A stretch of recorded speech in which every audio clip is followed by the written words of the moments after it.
آگے سورہ بقرہ میں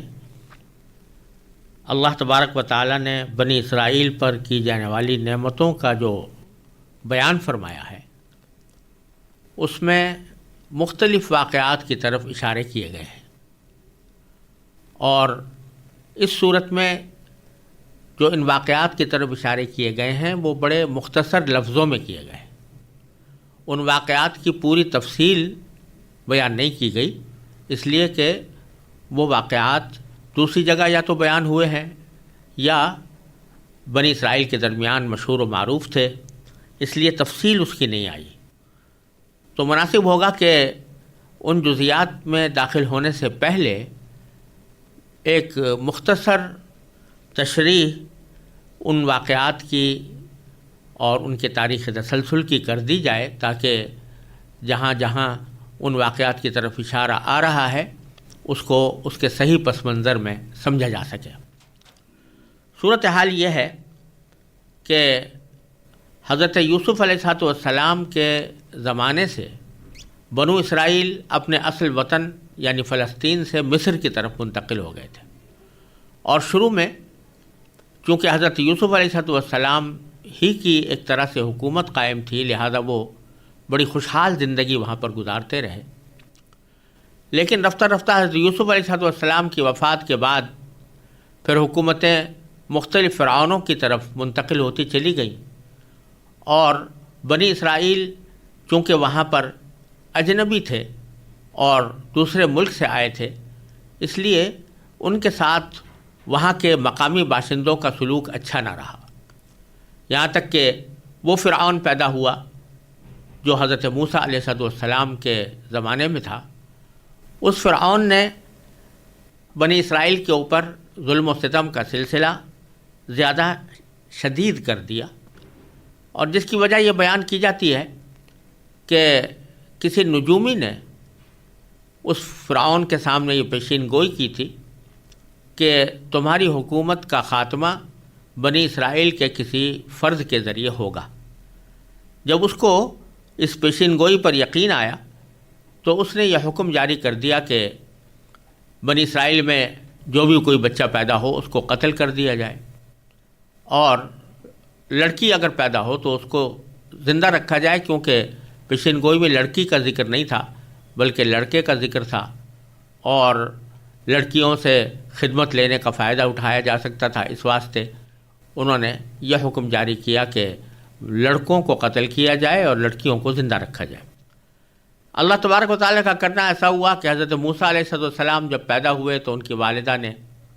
فرعون کے اس ظلم سے بچانے کے لیے ان کو دریائے نیل میں ڈال دیا اللہ تعالیٰ کے حکم سے، جس کی تفصیل سورہ قصص میں آئی ہے اور سورہ طٰہٰ میں بھی آئی ہے۔ تو وہ حضرت موسیٰ علیہ السلام کا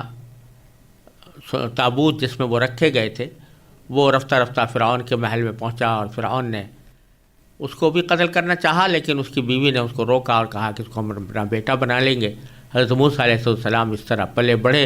اور جوان ہوئے، یہاں تک کہ اللہ تبارک و تعالیٰ نے ان کو پیغمبر بنایا، جس کی پوری تفصیل انشاءاللہ سورہ قصص وغیرہ میں آئے گی۔ پیغمبر بننے کے بعد حضرت موسیٰ علیہ السلام نے فرعون کو دعوت دی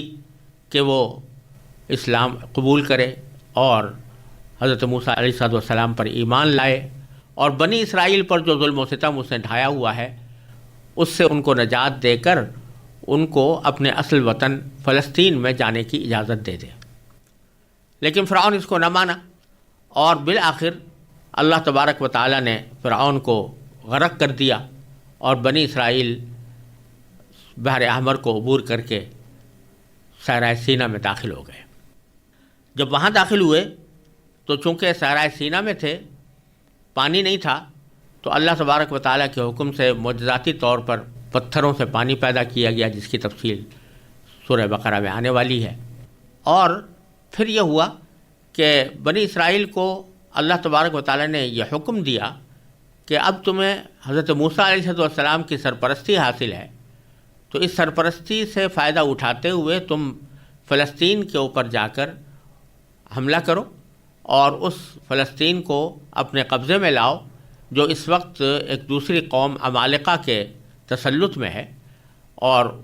جہاد کر کے اس کو اپنے لیے حاصل کرو۔ لیکن چونکہ عمالقہ کی قوم جو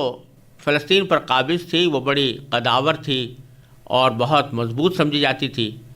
تو بنی اسرائیل نے اس حکم کو ماننے سے انکار کر دیا اور کہا کہ ہم اتنی بڑی طاقت والی قوم سے جا کر لڑ نہیں سکتے۔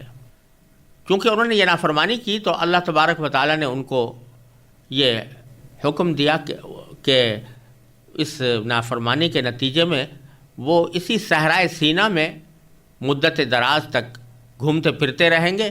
اور ان کو یہاں سے نکلنا نصیب نہیں ہوگا۔ یہ اگرچہ ان کے اوپر سزا جاری کی گئی، لیکن حضرت موسیٰ علیہ السلام کی برکت سے اور اس بنا پر کہ اللہ تبارک و تعالیٰ بنی اسرائیل کو نوازنا چاہتے تھے، اس صحرائے سینا کی جلا وطنی کہہ لیجئے یا اس کی آوارہ گردی کہہ لیجئے، اس دوران بھی اللہ تبارک و تعالیٰ نے ان کو اپنی مختلف نعمتوں سے نوازا۔ ان کی بھوک کا علاج یہ کیا کہ من و سلوہ نازل کیا، اور من و سلوہ یہ تھا کہ بٹیریں ان کے پاس ہر وقت موجود رہتی تھیں جس کو وہ کھا کر اپنی بھوک مٹا سکتے تھے۔ نیز وہاں پر کوئی ایسی پیداوار اللہ تعالیٰ نے پیدا فرما دی تھی جو ان کی بھوک کا مداوع کرتی تھی۔ اسی دوران اللہ تبارک و تعالیٰ نے ان کو یہ بھی حکم دیا کہ اب ہم تمہارے اوپر ایک کتاب نازل کرنے والے ہیں۔ وہ کتاب ایسی ہوگی جس میں تمہاری زندگی کے لیے احکام ہوں گے، اور اس کو حاصل کرنے کے لیے حضرت موسیٰ علیہ السلام کو یہ حکم دیا کہ وہ کوہ طور پر آ کر اعتکاف فرمائیں۔ چنانچہ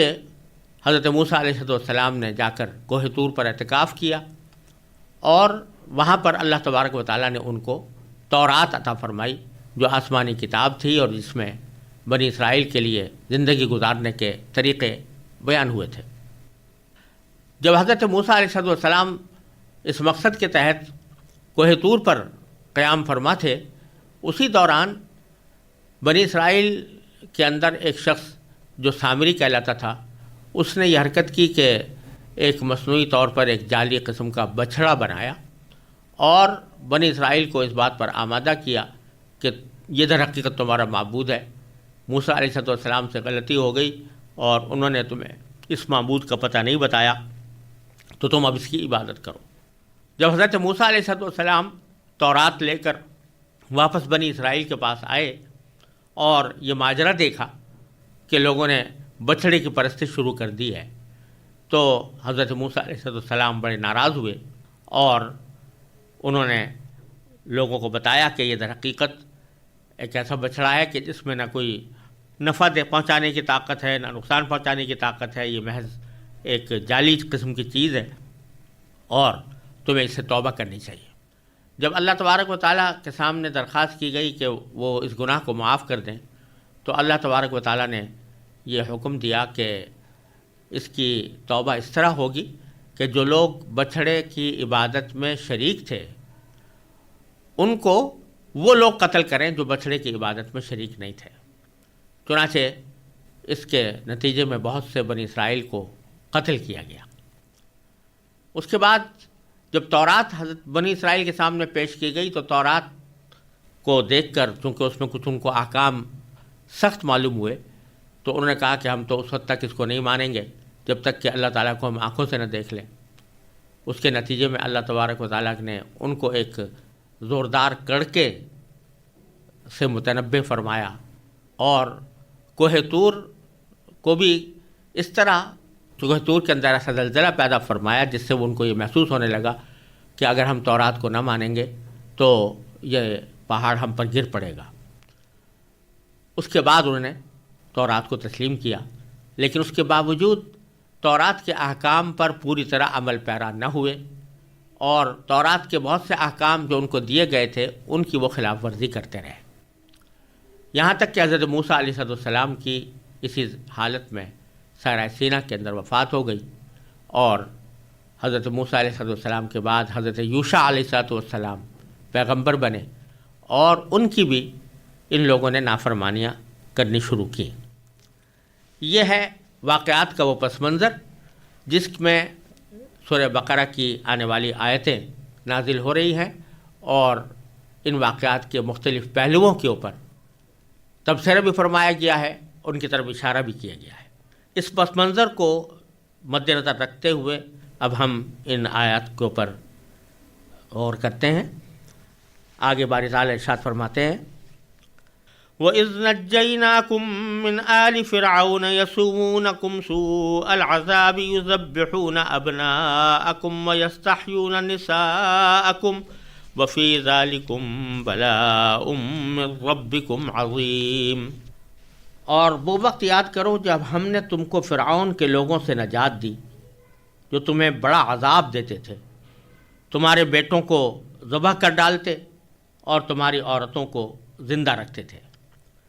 اور اس ساری صورتحال میں تمہارے پروردگار کی طرف سے تمہارا بڑا امتحان تھا۔ اس آیت میں اللہ تبارک و تعالی نے اس واقعے کی طرف اشارہ فرمایا ہے کہ جس کا ذکر میں نے خلاصے کے طور پر پہلے کیا کہ فرعون نے بنی اسرائیل کے تمام مذکر بیٹوں کو ذبح کرنے کا حکم دیا تھا، اس خطرے سے کہ کہیں ان میں سے کوئی ایسا نہ ہو جو میری سلطنت کو تباہ کر دے۔ البتہ عورتوں کو وہ ضرور زندہ رکھتے تھے تاکہ ان سے خدمت لی جا سکے۔ اللہ تبارک و تعالیٰ اس واقعے کا ذکر کر کے فرما رہے ہیں کہ دیکھو تمہارے لیے کتنی بڑی مصیبت تھی کہ تمہاری اولاد جو بھی پیدا ہوتی اسے قتل کر دیا جاتا تھا، لیکن اللہ تبارک و تعالیٰ نے ایسا انتظام فرمایا کہ تم اس مصیبت سے نجات پا گئے۔ نجات کس طرح پا گئے اس کا ذکر یہ ہے، وَإِذْ فَرَقْنَا بِكُمُ الْبَحْرَ فَأَنْجَيْنَاكُمْ وَأَغْرَقْنَا آلَ فِرْعَوْنَ وَأَنْتُمْ تَنْظُرُونَ۔ اور یاد کرو جب ہم نے تمہاری خاطر سمندر کو پھاڑ ڈالا تھا،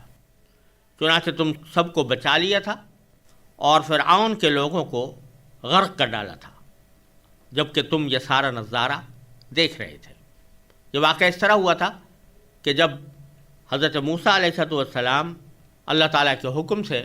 بنی اسرائیل کو مصر سے لے کر چلے تو فرعون کے لشکر نے ان کا پیچھا کیا، لیکن حضرت موسیٰ علیہ السلام آگے آگے تھے، فرعون کا لشکر ان کے پیچھے پیچھے تھا۔ فرعون کا لشکر جب سمندر کے قریب پہنچا